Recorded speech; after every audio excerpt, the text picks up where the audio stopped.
Hello and welcome to another Toronto After Dark 2019 video. And again, no 31 Days of Horror because of Sci-Fi Night. And not even sci-fi horror, no, we're going with sci-fi rom-com. Oddly enough, the second rom-com at the festival in 2 days. Oh, yoy. Yes. We are talking about James and his future self. No, this is not a film about my son or his future self. In fact, the James in the film and the future self James did not look anything like my son. But he's probably just as brilliant and may discover time travel. I'm just saying. Clearly this is like foreshadowing to our son's future, I'm thinking. Maybe. I don't know. Possibly. Anyways. This film is... What is it about? It is about a dude named James, clearly. Played by Jonas Chernick, who also wrote the film.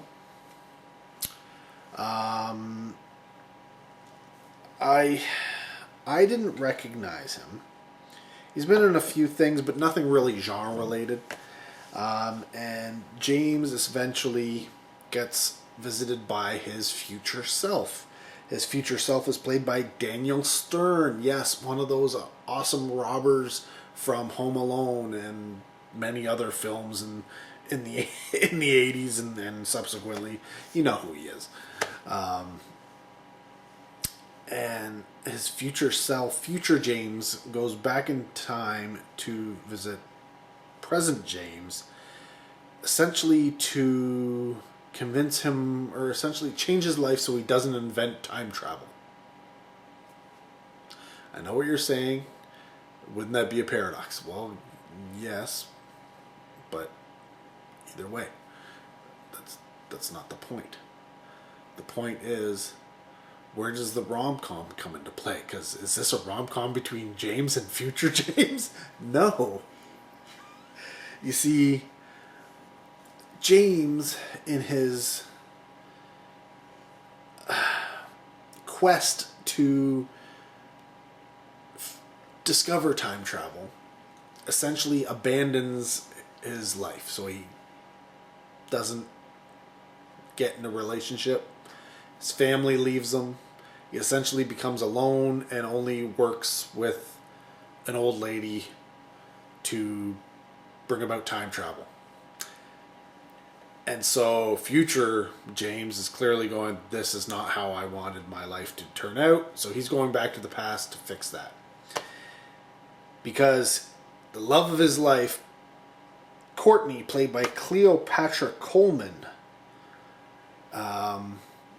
also apparently a scientist, may go off to Switzerland to work on the particle collider.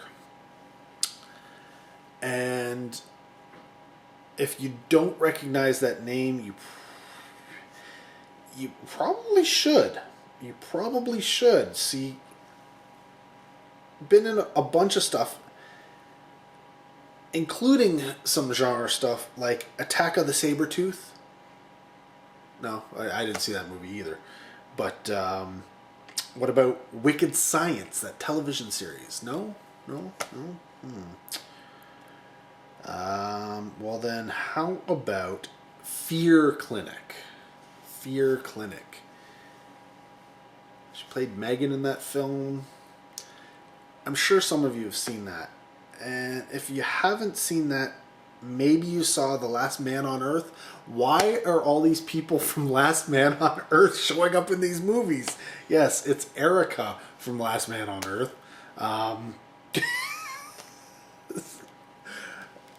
Yeah, weird. And she, essentially is the love interest of present James and future James, but they both play, James and her character Courtney play they're like uber smart. They're like the top 1 percentile of the smart people in the world, right? So their social skills, not so good. So this is why they don't ever get together. They don't know how to, right? Clearly they both want to, but they don't know how to communicate that to each other, so it just hasn't happened yet. But they consider themselves best friends. So that's the rom-com aspect of it. And it plays out. You know, there's funny moments, silly moments,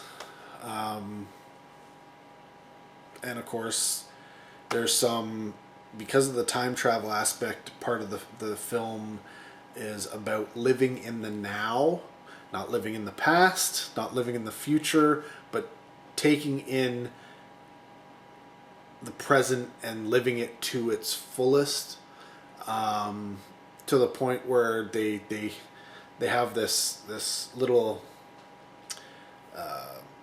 what you call it, metaphor, analogy that they're going on with, and it's a croissant. And future James bakes a whole bunch of them, and present James is sitting there and he's just wolfing it down. He's like, dude, slow down on the fucking croissant. And he's like, what? He's like, see, this is your problem.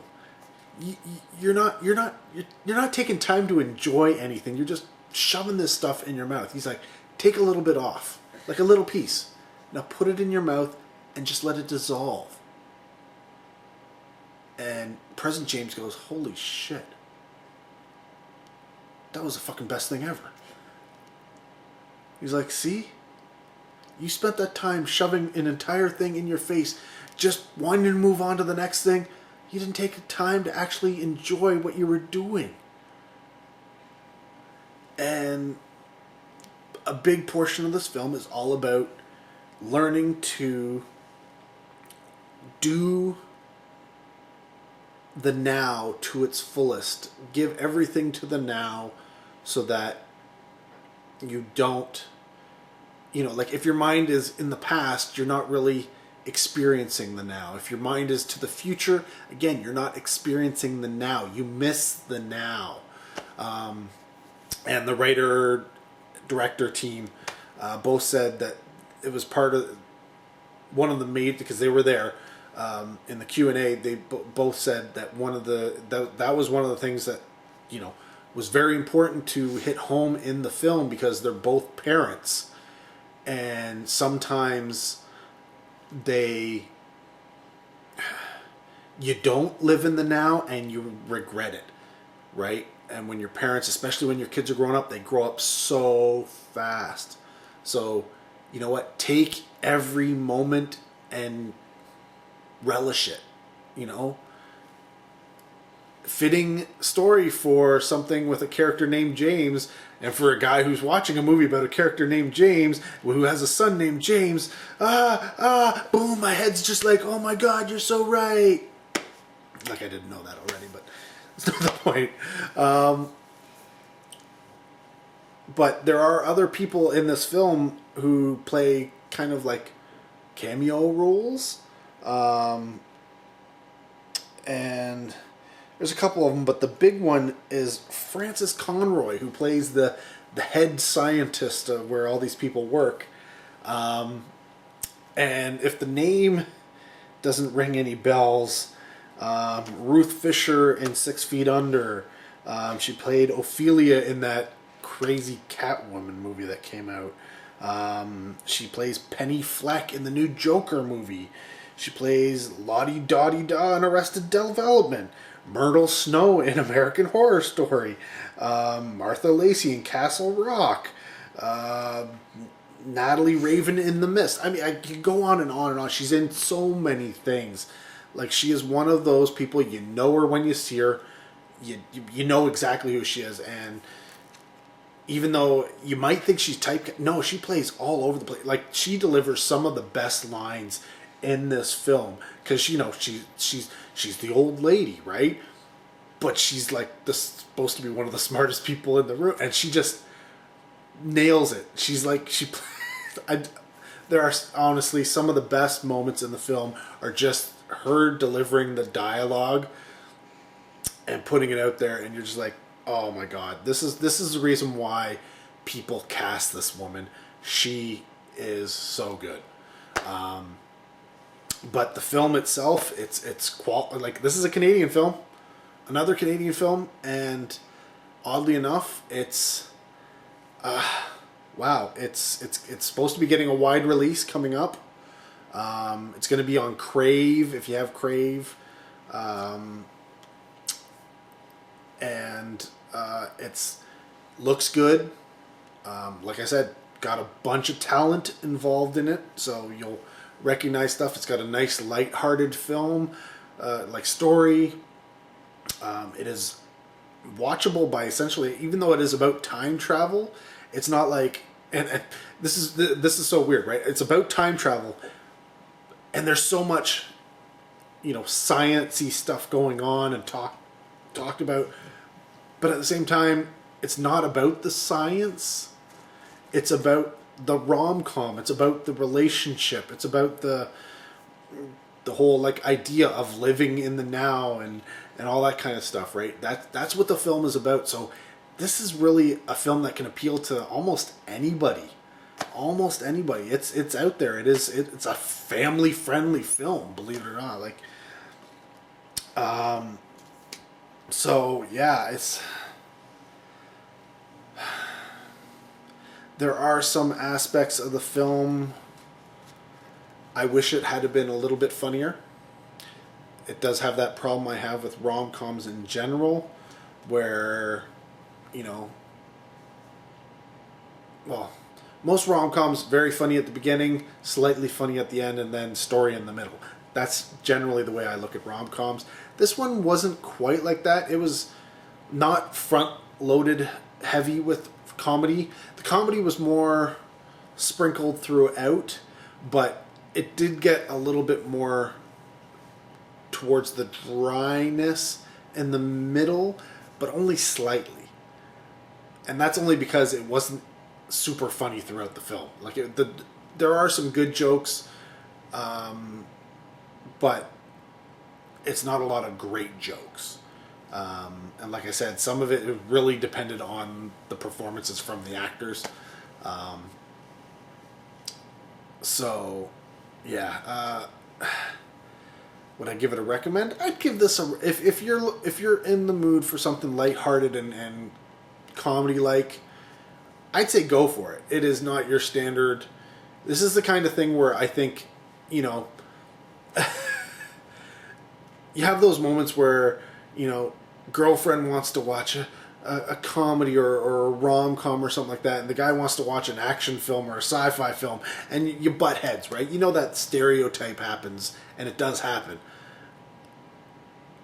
This is kind of one of those films where I think both people can come together, and neither of them are going to be like, oh, that's the greatest film ever, but at the same time, they're not going to come away with it going, I didn't want to watch that, or I feel bad for having watched that. I wish I would have watched something else.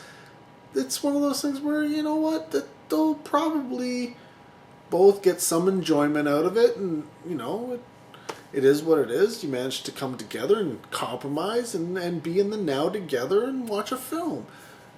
That's the kind of thing I'm thinking you'd get from this one.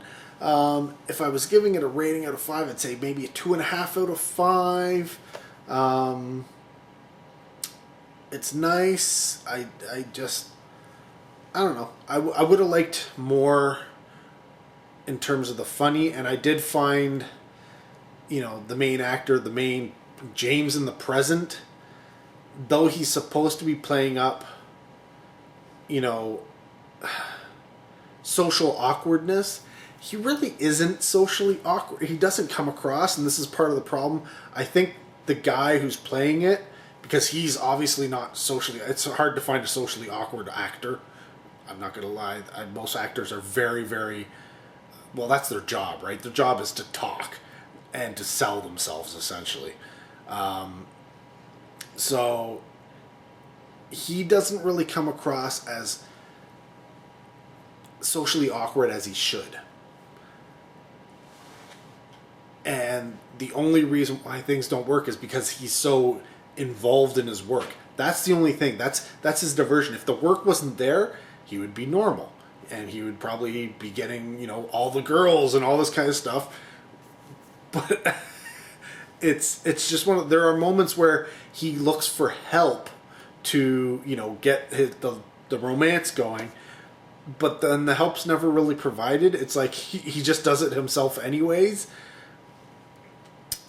So yeah, if it wasn't for the work, he wouldn't be socially awkward, and that's the thing, right? Like he doesn't come across the way I think they intended him to. So I'm kind of that's one of the reasons why I'm kind of notching this back, because he is like the main part of the film. Like he's in everything.